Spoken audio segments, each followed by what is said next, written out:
ሰላም ጤና ይስጥልን ውድ ተመልካቾቻችን ከኢሳት ነፃ የህዝብ ሚዲያ የሳምንቱ ዜናዎች ይዤላችሁ ቀርቤያለሁ። ከዜናዎቹ ጋር መሰረት ባዩ ነኝ። አብራችሁን ቆዩ። ወደ ቀዳሚው ዜና ተሻገርን። የኦሮሚያ ክልል የፖሊስና የፍትህ አካላት ቢሮ ከቀበሌ ጀምሮ በአዲስ አበባ እንዲቀመጥ ተጠየቀ። በሌላ በኩል በሁለት የተቃውሞ ድምጽ አዲስ የጸደቀው የወንጀል ስነ ስርዓት ህግ የወንጀል ምርመራ የጊዜ ገደብ፣ ባህላዊ የሆኑ ግጭት አፈታት ስርዓቶችና ተፈጻሚነቱ ላይ ማብራሪያ ተጠይቆበታል። ይህ የተባለው ባሳለፍነው ሳምንት ነበረ። መሳይ ገዛኸኝ ተጨማሪ አላት። አዲሱ የወንጀል ስነ ስርዓትና ማስረጃ ህግ አዋጅ ቁጥር 1410 ህዝባር 2018 ሆኖ መጋቢት 24 ቀን 2018 ዓ.ም በህዝብ ተወካዮች ምክር ቤት ጸደቀ። ይህ የስነ ስርዓት ህግ ከ2013 ዓ.ም ጀምሮ በተደጋጋሚ ለፓርላማው እየቀረበ ተቃውሞ ሲያስተናግድ የቆየ እንደነበር መረጃዎች ያሳያሉ። በትላንትናው ዕለት የጸደቀው አዲሱ የወንጀል ስነ ስርዓት ህግ ከምክር ቤት አባላት በርካታ አከራካሪ የሆኑ ጥያቄዎች ተነስተውበታል። የጊዜ ቀጠሮ እየተራዘመ ቢሄድ እንኳን ከ12 ወራት መብለጥ የለበትም ይላል። 12 ወር እኮ አንድ አመት ማለት ነው። የፊቱም በጣም ቅጣል ነበረው 14 ቀን እያለ የፈለገውን ያህል ጊዜ ቢወስድ ምንም ገደብ አልነበረውም። የኦሮሚያ ተቋማት የተቋቋሙት በፌደራል ህግ መሰረት አይደለም፣ በፌደራል አዋጅ መሰረት አይደለም። የኦሮሚያ ፍርድ ቤት፣ የኦሮሚያ ፖሊስ ወይም ሌሎች ተቋማት የተቋቋሙት ለምንድን ነው? ወደ ፌደራል ወደ ህዝብ ተወካዮች ምክር ቤት ይሄ አጀንዳ የመጣው ለምንድን ነው? በጨፌ ኦሮሚያ ሊታይ ያልቻለው? በአንቀጽ 25(3) ላይ 6 ዓመት እንዲፈጅ ያደረገውም ይህ አንቀጽ ይግባ ይወጣ የሚል ክርክር እንደነበር ከፌዴራሊዝም መርህ አንጻር ዳኝነት ስልጣን ወሰን መደራረብን ይፈጥራል ብዬ አስባለሁ። ኦር ነገ አንድ ክልል መቀመጫውን ወደ አዲስ አበባ ልቀይር ቢል ይህንን የወንጀል ስነ ስርዓት ህግ ልንቀይር ነው ማለት ነው በተመሳሳይ መንገድና ማቆሚያ ወደ ሌላው ውዝግብ ውስጥ ሚከት ይመስለኛል። እሱን እንዴት ታይቶ ነው? አቃቂ ላይ ችግር የደረሰበት አርሶ አደር ጃርሜዳ መምጣት የለበትም ለማመልከትና የኦሮሚያ ክልላዊ መንግስት ሁለቱንም የፖሊስንም የፍትህ አካላትንም ኦፊስ ከቀበሌ ጀምሮ እስከ ክልል ያለውን አዲስ አበባ ውስጥ መዘርጋት አለበት። ይሄ የሌሎችንም ብሔር ብሔረሰቦች መብት አይነካም። የህግና ፍትህ ጉዳዮች ቋሚ ኮሚቴ የሚከተለውን ምላሽ ሰጥቷል።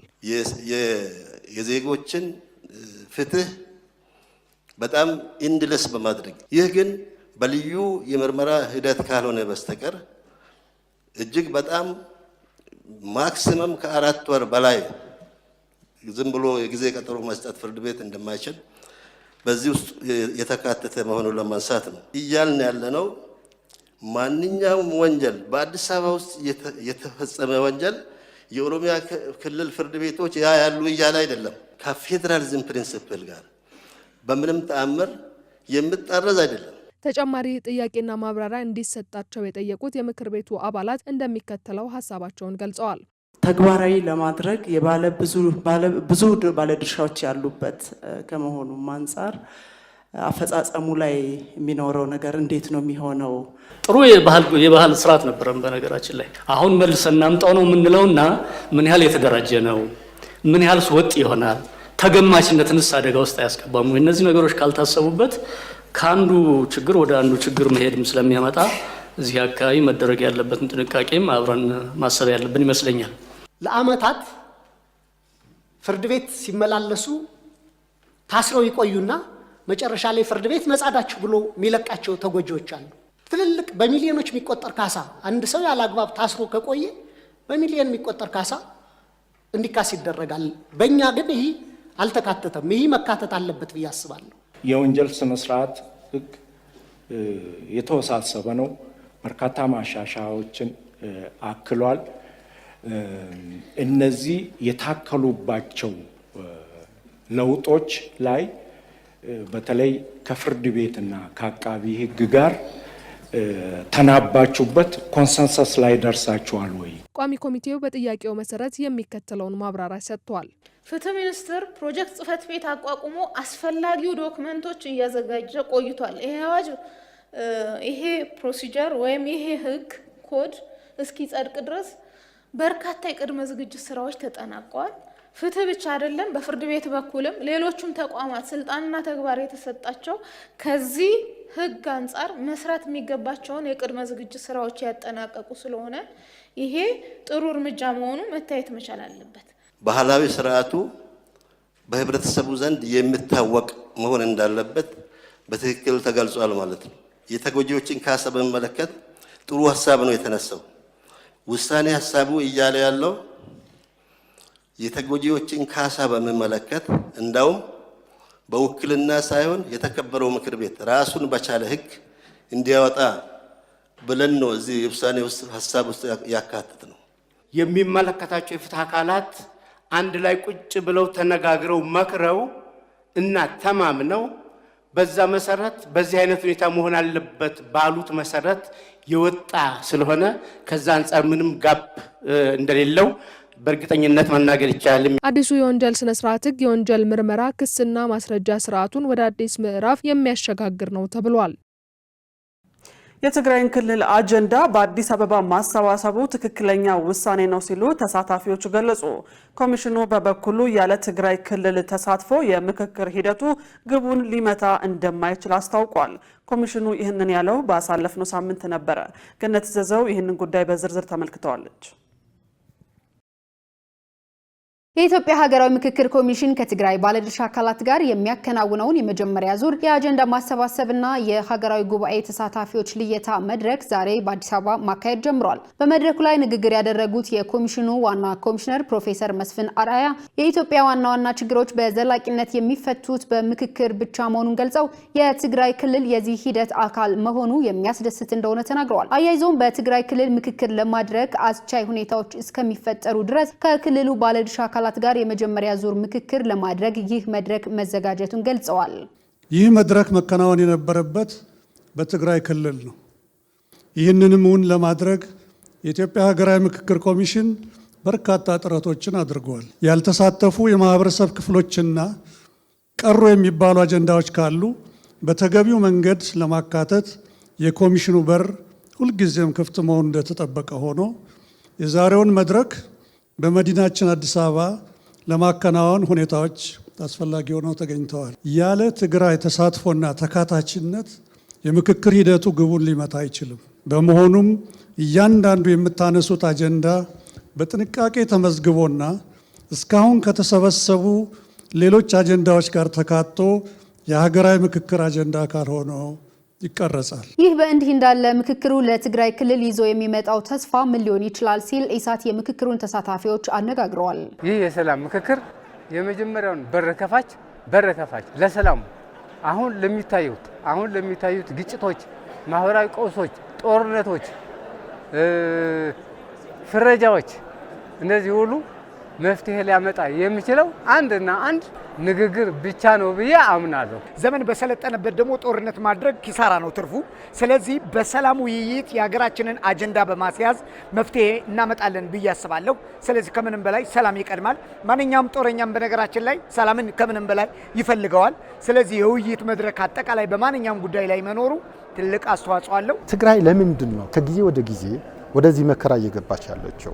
ከጦርነት ወደ ጦርነት እየገባች ያለችው ምክንያት ሩት ኮዙ ተለይቶ መታወቅ አለበት። ለምንድን ነው ከዚህ መከራ ወጥተን ወደ ጥሩ መንገድ ማንሄድበት የሚለውን ነገር ምንወያይበትና አጀንዳችንን በትክክለኛ አነጽረን ወደ ምክክር ኮሚሽኑ ምናቀርብና የሚፈጥርልን እድል ነው። ትግራይ ላይ ቢካሄድ ምንም ጥያቄ የለውም፣ ደስ ይለኝ ነበር። ብዙም ውጤቱ የበለጠ ያምር ነበር ብዬ ገምታለሁ። ሆኖም ግን አልሆነም። እዛ ቢሆን በጣም ጥሩ ነበረ። እዛ ያለው አርሶ አደር፣ እዛ ያለው ነዋሪ፣ እዛ ቀጥታ የችግሩ እየተጋፈጠ ያለው እዛ ተወልደን ያደግንም ስለሆነ ስለምናውቀው እዛ ቢሆን የበለጠ ሙሉ ያደርገዋል። ከዛ መዘለለ ግን አሁን ባለው ምክክር ለመቀበል ዝግጁ ያልሆነ ኃይል ከተፈጠረ፣ ነገር ግን ደግሞ እንደ ኢትዮጵያውያን በምክር የማይፈታ ችግር ስለሌለ ምክር ስለሚያስፈልገን ነው። ስለዚህ ትግራይ ያለው አጀንዳዎች አብዛኛው የፖለቲካ ኃይሎችም እዚህ አይቻቸዋለሁ፣ በርካታ ምሁራን እዚህ አይቻለሁ፣ በርካታ መንግስት ሰራተኛ ነዋሪዎችም እዚህ ስላየው የትግራይ ያለው የሚያጋጥመው ችግር አጀንዳ ለማሰባሰብ ይቻላል የሚል እምነት ነው ያለኝ። በተወሰነ ደረጃ ምናልባትም ከፍ ባለ ደረጃ ሀሳቦች ወደ አንድ ይመጣሉ። ቢያንስ ፈርጅ ይይዛሉ ማለት ነው። ለቀጣይ ምዕራፍ ምቹ ሁኔታ ይፈጥራሉ። ብዙ ሀሳቦች ወደ አንድ ይመጣሉ፣ ልዩነቶች ወደ አንድ ይመጣሉ። መሀል ላይ ያው ክራኮች ይኖራሉ። እነሱ እንግዲህ በቀጣይ ለአጭር ጊዜ ለረጅም ጊዜ ብለው እንደገለጹት በረጅም ጊዜ እንትን እያሉ ሊመጡ ይችላል የሚል ፖዚቲቭ ኤክስፔክቴሽን ነው ያለኝ። ለተከታታይ 3 ቀናት በሚካሄደው በዚህ መድረክ የሚሳተፉ ባለድርሻ አካላት ክልላዊና ሀገራዊ ፋይዳ ያላቸውን አጀንዳዎች በውይይት አዳብረው ለኮሚሽኑ እንደሚያስረክቡ ይጠበቃል። የናይል ተፋሰስ ኮሚሽን ህጋዊና ተቋማዊ ችግሮችን ባለመፈታታቸው ስራ ለመጀመሩ ተገለጸ።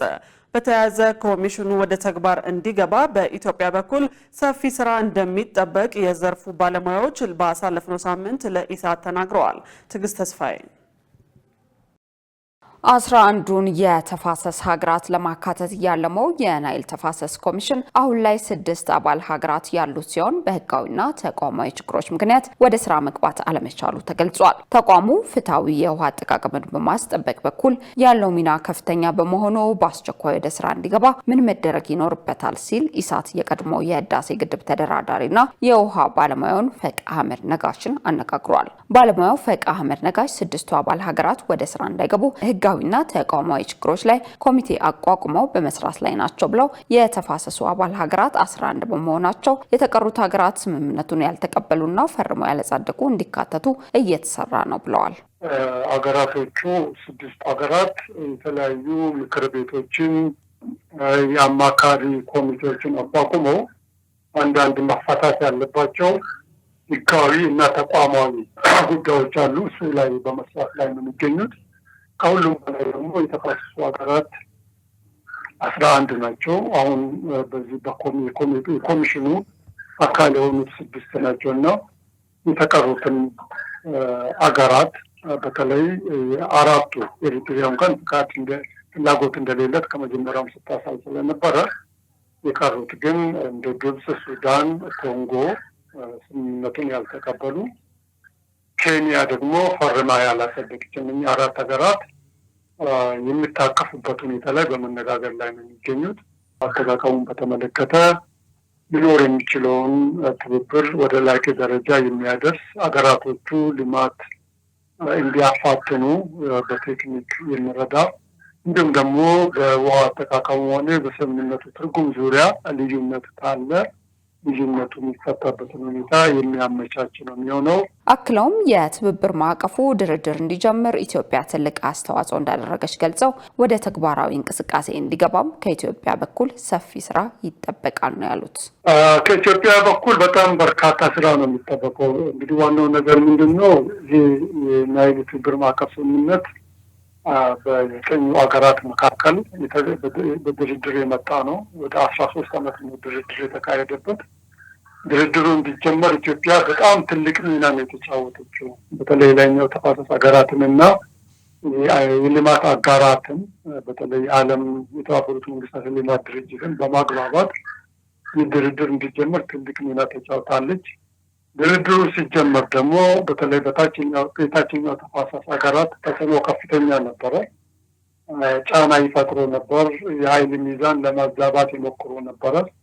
ያንንም የላይኛው ተፋሰስ ሀገራትን አንድ ላይ በማቀናጀት ኃይላቸውን በማቀናጀት የታችኛው ተፋሰስ ሀገራትን ተጽዕኖ በማለዘብ ፍትሃዊ ድርድር እንዲካሄድ ትልቅ ሚና ተጫውታለች ኢትዮጵያ።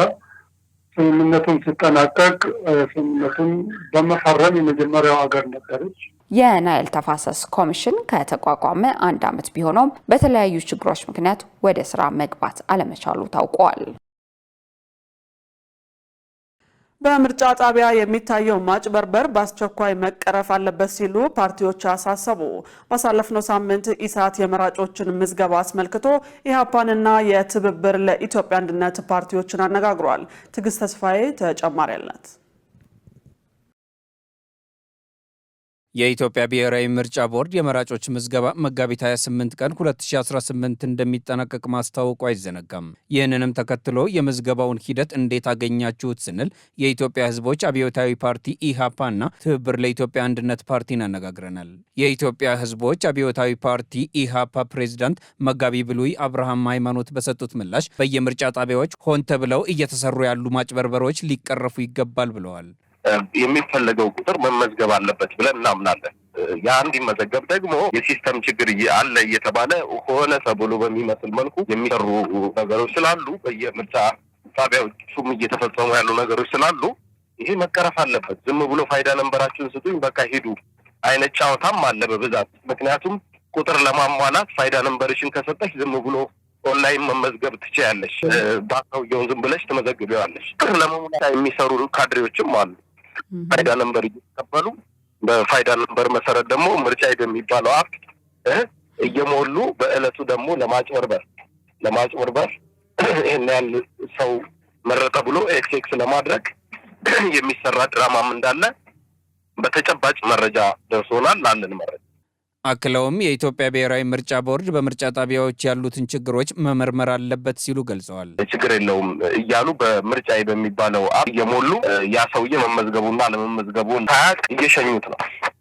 መመዝገቢያ ካርዱንም ሳይዝ ማለት ነው። በቃ ይሄን ካድሬው ደግሞ አሟሉ ቁጥር አሟሉ ስለተባሉ ብቻ የሚሰሩ ድራማ ነው። ስለዚህ የኢትዮጵያ ብሔራዊ ምርጫ ቦርድ ሁኔታውን በጥልቀት መፈተሽ አለበት። ምን ያህል ህዝብ በህጋዊ መንገድ ተመዝግበዋል፣ ምን ያህል ህዝብ ደግሞ የይስሙላ ምርጫ ምዝገባ አካሂዷል የሚለውን በተገቢው አጣርቶ ለኛ ይፋ እንዲያደርግ እንፈልጋለን። ሁለተኛ እስከ 28 በቂ ጊዜ ስላልሆነ ተጨማሪ ጊዜ ያስፈልጋል ብለን እናምናለን።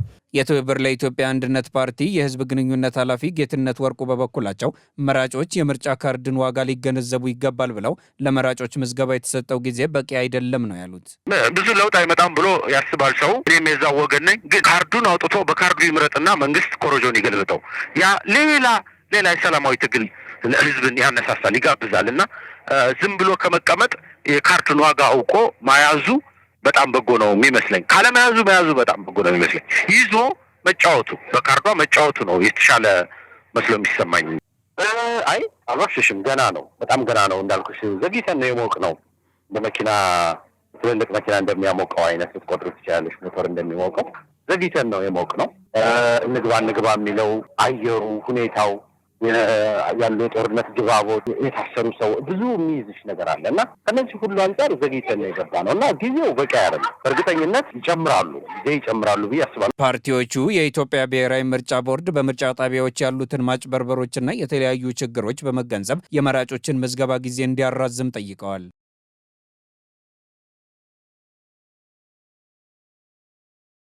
በሸቀጦች ላይ በየቀኑ ዋጋ ስለሚጨምር ኑሮ እየከበደን ነው ሲሉ የአዲስ አበባ ከተማ ነዋሪዎች ገለጹ። በሌላ በኩል የሀገሪቱ ኢኮኖሚ እያደገ ነው ቢባልም የህብረተሰቡ ገቢ ግን ከእድገቱ ጋር የተመጣጠነ አይደለም ሲሉ የምጣኔ ሀብት ባለሙያው አስረድተዋል። ነዋሪዎቹ ይህንን ለኢሳት የገለጹት ባሳለፍነው ሳምንት ነበር። ሰላማዊት ሙልጌታ ተጨማሪ አላት።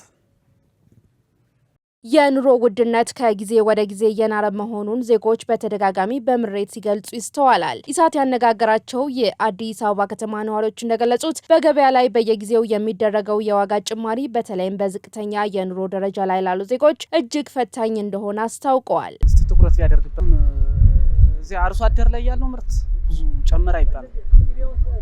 እዚህ ያለው አንጻራዊ ሁኔታ ግን የከፋ ነው። ምክንያቱም እዚያ ላይ አሁን አርሶ አደር ላይ ያለው ምርት ላይ በኢኮኖሚ ጉዳይ እንዳለ ነው።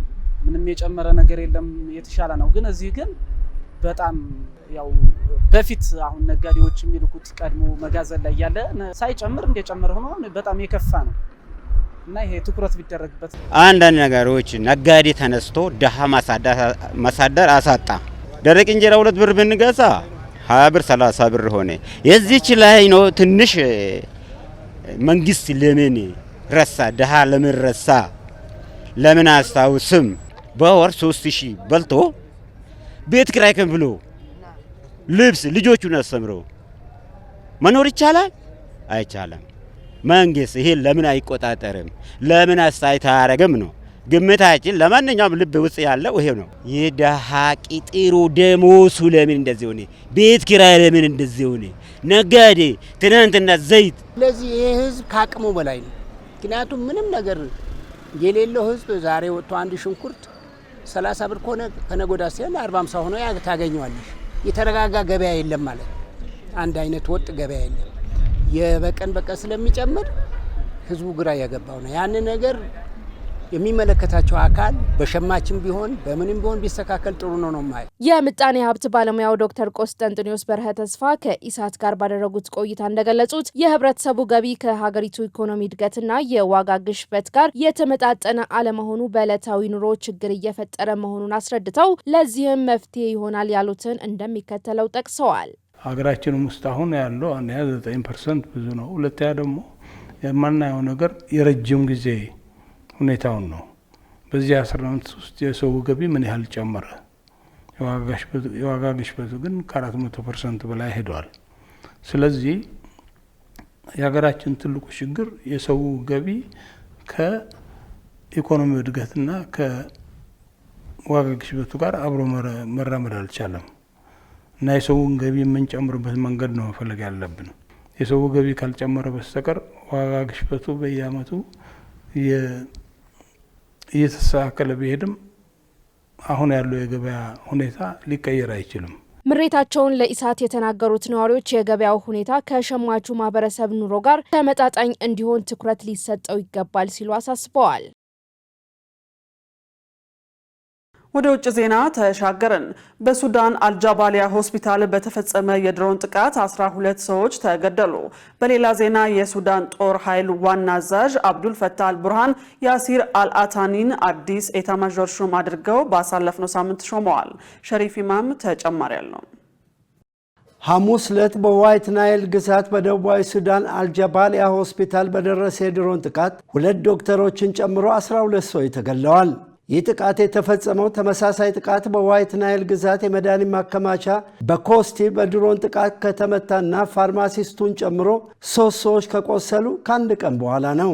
የመረጃ ምንጮች ለሱዳን ትሪቢዩን እንደነገሩት የፈጥኖ ደራሽ ኃይል የሆኑ ድሮኖች በደቡብ ሱዳን ድንበር ላይ የሚገኝ ሆስፒታል ላይ ጥቃት ፈጽመዋል።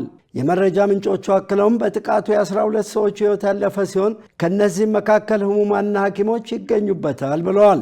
የአልጀዚራ የሰብአዊ መብት ተከታታይ እንዳስታውቀው በጥቃቱ 9 ሰዎች ተገድለዋል። ከዚያም በላይ የሕክምና ተቋሙ ዳይሬክተር ዶክተር ሐሚድ ሱሌማን እና የአስተዳደር ዳይሬክተሩ ኢልሃም ሐሚድ ተገድለዋል።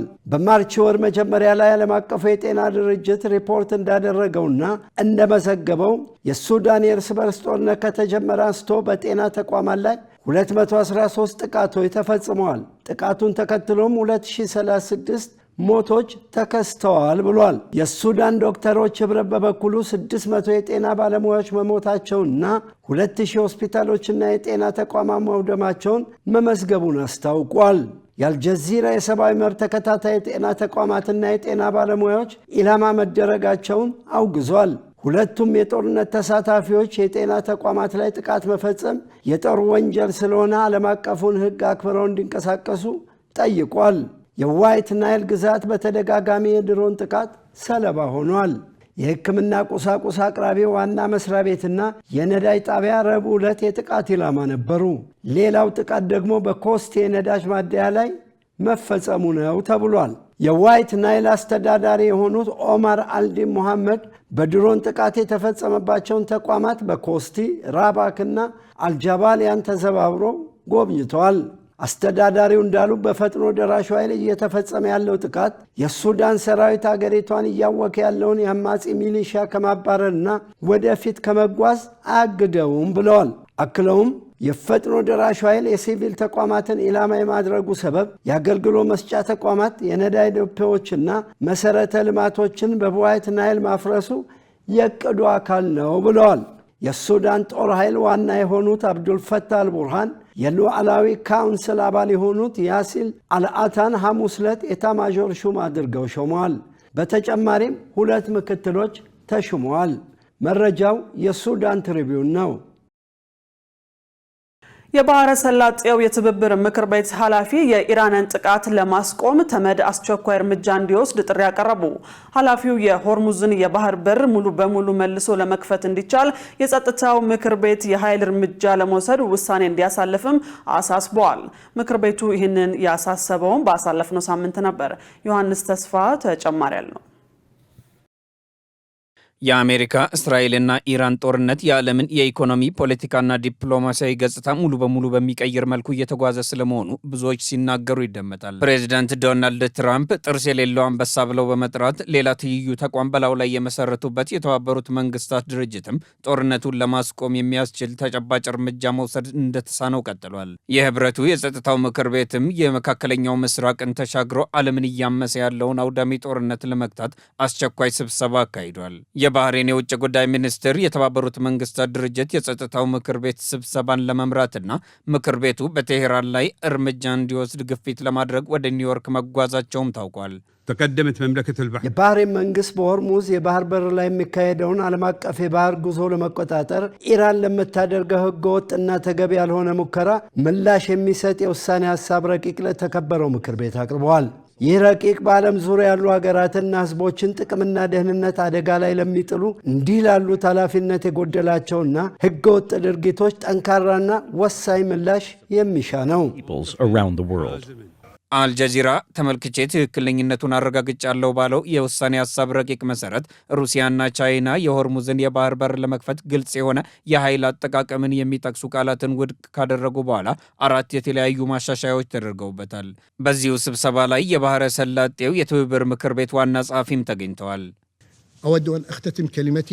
እኛ አሁን የምንገኝበት በአንድ ወሳኝ መስቀለኛ መንገድ ላይ ሲሆን ይህ ደግሞ የዓለም አቀፉን ስርዓት ተአማኝነት የሚፈተንበት እውነተኛ ወቅት ነው። ወይ የጋራ ደህንነት ሰፍኖ ይጠበቃል፣ አሊያም ዓለምን ለኃያል የበላይነት ተጋላጭ አድርገን እንተዋታለን። እኛ እና የባህረ ሰላጤው የትብብር ምክር ቤት GCC አባላት የሰላም አቀንቃኞችና በኃላፊነት ስሜት የምንሰራ አጋሮች ነን። የሰላም አጀንዳችንን እንዘረጋለን። ነገር ግን በደህንነታችን በሉዓላዊነታችን ወይም በቀጠናዊ መረጋጋት ላይ ምንም አይነት ድርድር አናደርግም። ሁለቱም ወገኖች አንዱ በሌላው ላይ የሚያደርጉትን ገደብ የለሽ ዛቻ እንደቀጠሉ ሲሆን የነጩ ቤተ መንግስት ኃላፊ ኢራንን በሺህ ዘመናት ወደ ድንጋይ ዘመን እንመልሳታለን ሲሉ፣ ቴሄራንም ለአሜሪካ ወታደሮች ባስተላለፈችው መልእክት ወደ ገሃነም እንኳን ደህና መጣችሁ ስትል ተሳልቃለች።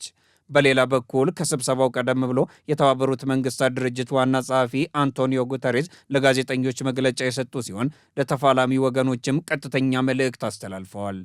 ለዩናይትድ ስቴትስ እና ለእስራኤል ከፍተኛ ሰብአዊ ስቃይ እያደረሰና አስከፊ ኢኮኖሚ መዘዞችን እያስከተለ ያለውን ጦርነት ለማስቆም ትክክለኛው ጊዜ አሁን ነው። ለኢራን ደግሞ በጎረቤቶቿ ላይ የምታደርገውን ጥቃት እንድታቆም መልእክቴን አስተላልፋለሁ።